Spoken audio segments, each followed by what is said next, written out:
Hello and welcome to Washington's Community Profile, brought to you by KCTC. And the other show I do, we always say thank you, Casey. So that's my natural reaction is I always want to say KCTC, thank you, Casey. So, and all the gang at KCTC. We are joined today by Police Chief Jim Lester. And we're going to talk a little bit about back to school because, as most of you know, or many of you know, school starts, I believe, next Monday, the 25th in Washington. And I think a lot of places, I'm pretty sure it's not just Washington, but, so we're right up on it. The state fair is over. The weather's starting to break a little bit, maybe. And, we're going to get back to school. So first of all, Chief, welcome. Thank you. Thanks for having me. Absolutely.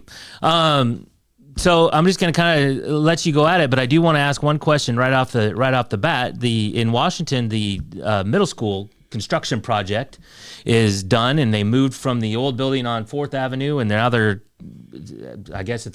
on B Avenue now, I guess, but on in the same complex as the high school. So with that brand new thing happening, how does that affect what you guys are doing as far as patrolling, as far as traffic, as far as just everything? Right. And with every school day, we have, we try to target the schools and our patrols and things like that. And we'll definitely have more of a focus out near the middle school, high school complex. Right.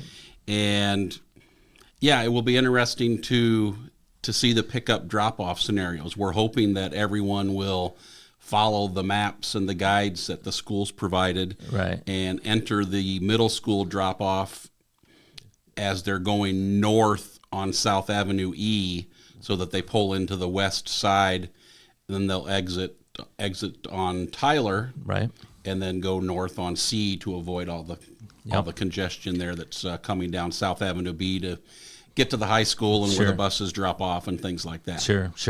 And you mentioned the school, so I think I know the school has put those out. I'm sure it's on the school website somewhere, the maps and all that kind of stuff. I'm not 100% sure. So right, yeah, I know they have published the map and stuff for the middle school and high school on their Facebook page and their website, and we'll be sharing updates on the police department Facebook page as well here in the next few days to just remind everybody of the pickup drop-off zones at the schools. Sure, absolutely. So, all right, so that's kind of the big new thing, I guess. And I guess a follow-up to that would be, so does that help with, some congestion, with the old middle school and Lincoln being just right next to each other? So now that that's not there, does that help a little bit on 4th Avenue or maybe not so much? I think it might help some, but, you still have Stewart at the other end of 4th Avenue. Right. And just having the middle school and high school together where you're also, experiencing the young teenagers that are just starting to drive as well. So that it could be interesting. Yeah, well, that you live and learn a little bit, right? Yeah. And figure all that out. So, okay. Well, what other things, since we're back in the back to school season, what other things do you want to get out there and remind people of? Just, remind people of that it is back to school season and, the kids are going to be excited. And, it might not just be that ball that's running out into the street. It could be a kid coming in between those parked cars. To slow down during the before and after school and obey the signs. We have a lot of areas around the schools that have no parking areas. And that's for the kids. That's to protect the kids as they, go to and from school. So it helps if, parents don't use those nice, clear, no parking spaces as a place to stop and drop off. Right. And, not double parking and just, paying attention to the kids. That's the biggest thing. Put the phones down, which you probably should anyway.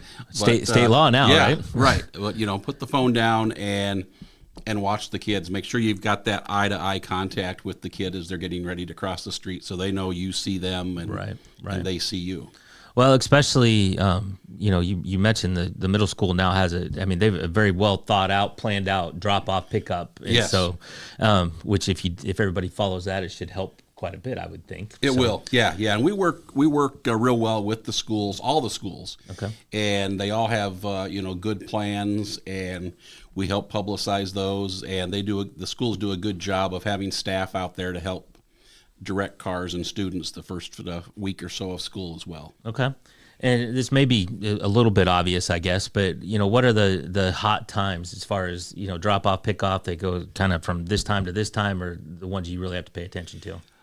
Yeah, generally any time between 7:50 and 8:10 it's pretty congested. Are pretty busy around the schools, and then from about 3:15 to 3:40 can also be congested. If you can avoid those 20-minute windows, around some of those schools, that's a good place to not be during those times. Well, I live on 4th Avenue, and just trying to get across the street on 3rd there sometimes after school time, it's like, well, can't even get across the street. Exactly. It's just a lot of traffic.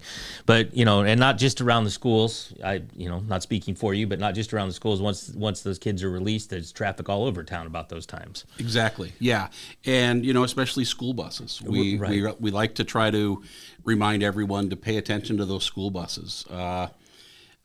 Since I think it's 2012, Iowa's had the Cadence Law. It was named after a child that was struck by a car loading a bus. Yep. And the penalties are pretty strict for that. And last year we wrote 6 citations for school bus violations. Right. And driving through the stop sign. Driving through the stop the arms, arm line. the red flashing lights and the bus arm and the stop arm comes out. That means you should stop. You see the yellow lights, you should start getting ready to stop, not accelerate to try to beat it. Right. And again, it's about the kids. It's the safety for the kids, and they see those buses coming, and they're eager to cross the street and get on it, and somebody thinks you can beat it, and we have a tragic accident. We don't want that. Right. And it stopped both directions. You can't go around it either way, and correct. All that good stuff. So. And I guess since we're talking about it, especially in town is important, but out in the country also important. Just you start getting up more speed and have to pay more attention. And exactly, yeah. And as everybody knows, the faster you're going, the longer it takes you to stop. Exactly. So watch for those flashing yellow lights on those big yellow buses, and be ready to stop when the lights are on. Yep. We don't need any tragedies. So exactly. What else is on your brain, or what are you guys thinking about as you're out patrolling during those times? We're watching for kids also on bicycles. Oh, right. We have a lot of kids that will ride their bicycles to school, and it's important to make sure that for parents to remind their kids, wear your helmet. Right.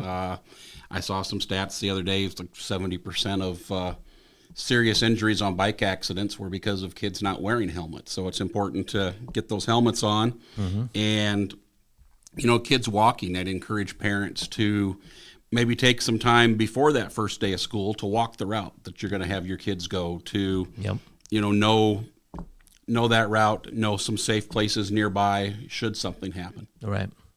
And what about, and this is maybe an oddball question, but what about riding bikes on sidewalks? I mean, are you encouraging the kids to ride on the sidewalks or in the street? And I don't know if there's that's kind of an odd question, I understand. Yeah. But. Legally, you're supposed to ride on the street on the right side of the road. Right. You use your hand signals for, left turn, stop, right turn, things like that.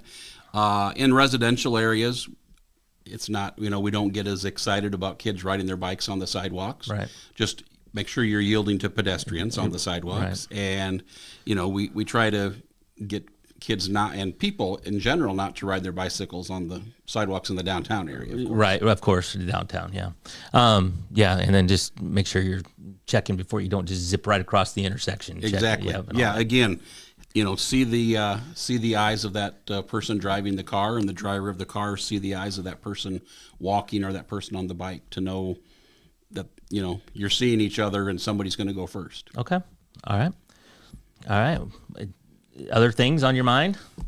Along with the walking, bike riding, and the school bus safety, we have to think about technology too. And I know I talk about that a lot with people, but our kids are connected, seems like 24/7 now. So it's important, this is a good time of year for parents to also have that conversation with their kids about what they're sharing online, right, who they're sharing it with.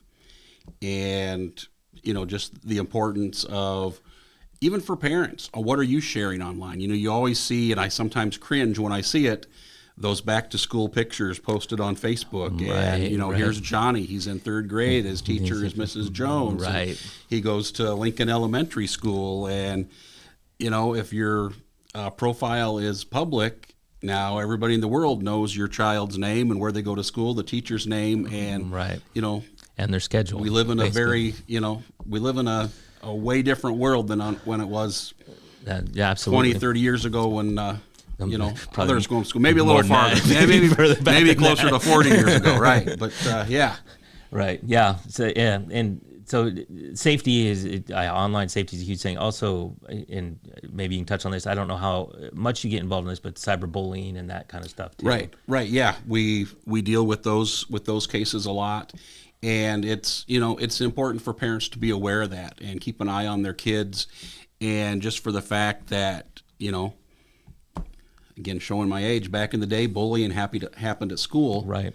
Now it follows the kid home when they have that device. Yep. And, All day and all it can night. be a big deal. Yeah. And it's real important for parents to check in with their kids and for them to monitor that. And the best thing that advice that I can give parents is sometimes they have to consider, is the child old enough and mature enough to have that device? And a lot of times you can delete that social media app and you delete the bully. Right. So, Right. that's the Yeah. hard and fast truth about that. Some of the stuff I hear about and you hear about way more and way worse than I even hear about, but I'm not sure I'm mature enough for some of that. Some of it's not good. Some of it gets way out of hand. Yeah. Right. And that's, we take the social media stuff, we take the internet crimes against children's, serious. Right. And it's, something that we focus on and try to be proactive in our investigations with that. Absolutely. Okay. Well, let's take a quick break, and when we come back, we'll kind of, if you want to hit on any other more things on your list, and I have another question that we'll get to, but we'll take a quick break and be right back. In the heart of rural Iowa, where community matters most, the connections we make are made to last. Meet KCTC, your hometown internet, phone, and TV provider. At KCTC, we're not just about technology, we're about people. Our dedicated team are your neighbors, committed to bringing you top-tier services right where you live. We believe in giving back to the community that raised us. Experience the power of a real connection with KCTC. Join us in building a stronger, more connected Southeast Iowa. At Seafirst Credit Union, we're all about making connections, like how we connect you to that dream vacation with a savings account designed to help get you on the flight there.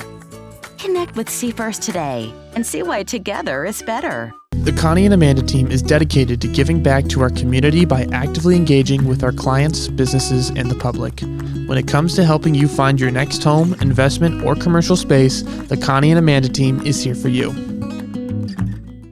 Bring the kids, share the memories, celebrate 75 years of traditions at the Midwest Old Threshers Reunion. Relive the magic of steam engines, antique cars, and trucks, tractors, gas engines, and horses. Whether it's your first visit or a cherished tradition, you'll enjoy the delicious foods, the thrill of an Old West shootout, and the excitement of nightly grandstand entertainment. For 75 years, this has been the place where memories are made at the 2025 Midwest Old Threshers Reunion, August 28th through September 1st in Mount Pleasant, Iowa. Visit oldthreshers.com for more details. At WCHC, our goal is to take great care of our patients and our staff. We are able to approach you, take care of your issues, but also give you a path, as far as referrals or treating you right then and there. Our role in the community is taking care of something that matters to everyone. It's their family and their health. More than you expect for your health care. Welcome back to Washington Community Profiles. We're here with Chief Jim Lester today from the Washington Police Department, and we've talked almost exclusively about back to school safety. Back to school is coming right up in just a few days from when this is on. And so, Chief, I wanted to ask about, we talked about school and the school day and the traffic and a lot of that stuff, riding your bikes, getting to and from school. But also with school also means a lot of extracurricular stuff. Whether it's the high school football games, but even middle school and the little kids are playing in club ball or whatever they're doing. Right. You get the football games especially, I guess, but also all the high school sports. You get some pretty big crowds.